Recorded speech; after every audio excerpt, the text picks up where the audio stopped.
Assalamualaikum. Hari ni Cikgu Nisa nak ajar tentang 3K. Apa tu 3K? 3K tu ialah amalan tentang keselamatan, kesihatan dan kebersihan. Dalam pembelajaran kali ini diharapkan murid-murid dapat mengenal pasti semua amalan-amalan keselamatan, kesihatan dan kebersihan dalam penyediaan kek dan pengendalian hidangan kek. Kenapa kita perlu belajar tentang amalan-amalan 3K ini? Kenapa kita tak terus belajar buat kek saja kan? Tujuannya ialah untuk memastikan diri kita selamat dan dapat mengelakkan kemalangan dan kemudaratan daripada berlaku pada diri kita semasa kita di dapur ataupun di bengkel masakan. Mari kita tengok antara contoh-contoh kemalangan yang boleh berlaku di dapur.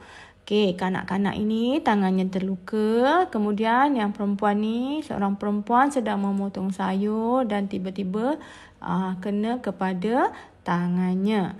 Kemudian gambar yang seterusnya kita lihat tangan yang melecur. Tangan yang melecur ni mungkin disebabkan oleh kena air panas ataupun minyak panas dan sebagainya. Dalam gambar ini kita tengok ada sebutir telur yang jatuh di atas lantai, pecah. Baik, apa akan jadi sekiranya kita terpijak telur tu? Tentunya kita akan jatuh dan mengalami kecederaan. Dalam gambar selanjutnya kita lihat ada kulit pisang di atas lantai.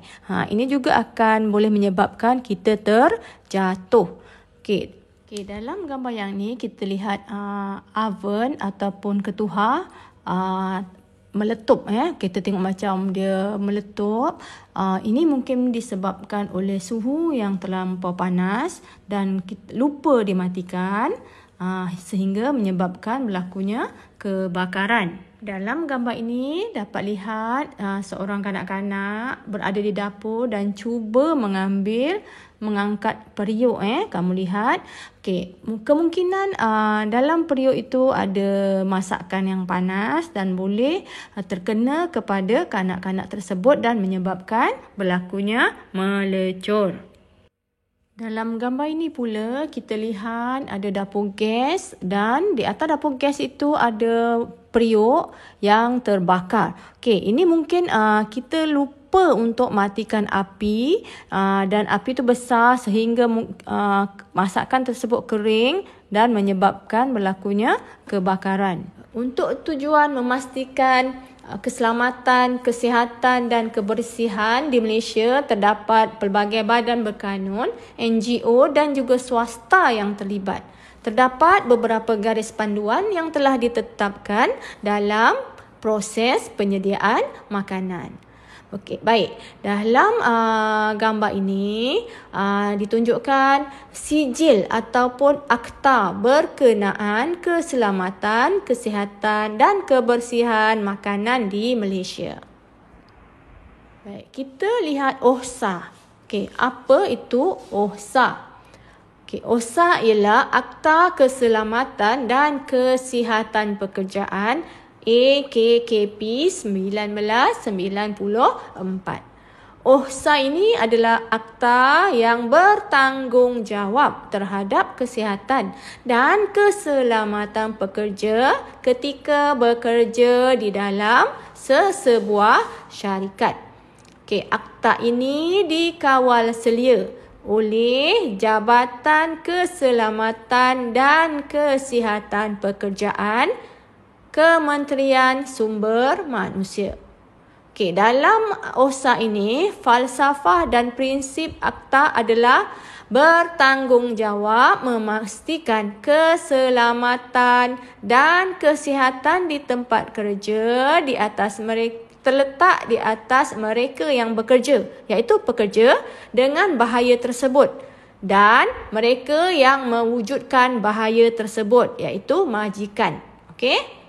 Ini adalah tanggungjawab antara pekerja dengan majikan. Okey, ini melibatkan peraturan kendiri, perundingan dan juga kerjasama. Terdapat beberapa organisasi OSA di dalam Malaysia. Okey, yang pertama, Jabatan Keselamatan dan Kesihatan Pekerjaan JKKP, Lembaga Pembangunan Industri Pembinaan CIDB, yang ketiga Pertubuhan Keselamatan Sosial Perkeso, yang keempat Institut Keselamatan dan Kesihatan Pekerjaan Negara NIOSH. Okey, baik, tujuan akta ini adalah untuk memastikan keselamatan, kesihatan dan kebajikan orang-orang yang sedang bekerja. Baik, akta ini juga bertujuan untuk melindungi orang-orang di tempat kerja, yakni selain daripada orang-orang yang sedang bekerja. Akta ini juga menggalakkan suatu persekitaran pekerjaan yang bersesuaian dengan fisiologi dan psikologi orang-orang yang sedang bekerja. Baik, kemudian akta ini juga mengadakan suatu sistem perundangan yang berasaskan kepada peraturan-peraturan dan tata amalan industri di samping peruntukan akta. Baik, kewajipan pekerja. Ini tanggungjawab pekerja. Okey, tanggungjawab pekerja. Yang pertama, memberi perhatian munasabah terhadap keselamatan dan kesihatan dirinya dan orang lain semasa menjalankan aktiviti-aktivitinya. Ini maknanya ialah setiap pekerja kena jaga diri dia dan jaga juga orang lain yang berada bersama-sama dengannya. Okey, yang kedua, memberi kerjasama sama ada kepada majikan atau orang lain dalam hal berkaitan dengan pematuhan terhadap AKKP 1994. Yang ketiga, memakai peralatan perlindungan diri yang dibekalkan oleh majikan. Yang keempat, mematuhi mana-mana arahan keselamatan dan kesihatan seperti yang dikehendaki di bawah AKKP 1994 dan peraturan-peraturannya. Baik, jadi misi OSA ini kita ringkaskan ialah memastikan keadaan selamat dan sihat bekerja untuk pekerja lelaki dan perempuan dengan menetapkan dan menguatkuasakan standard.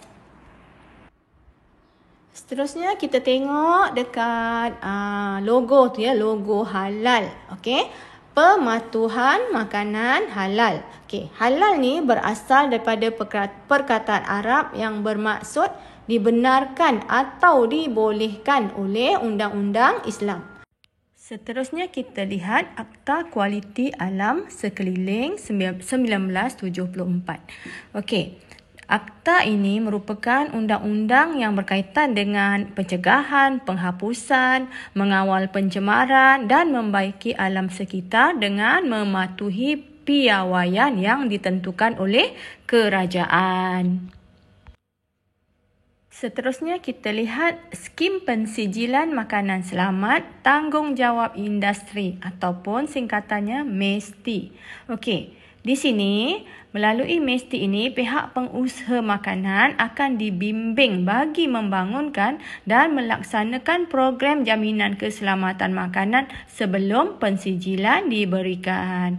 Kamu boleh lihat ya dekat pembungkusan makanan biasanya mesti ada cop MESTI. Maknanya makanan tersebut telah dikawal selia dan diberikan pensijilan oleh pihak tersebut.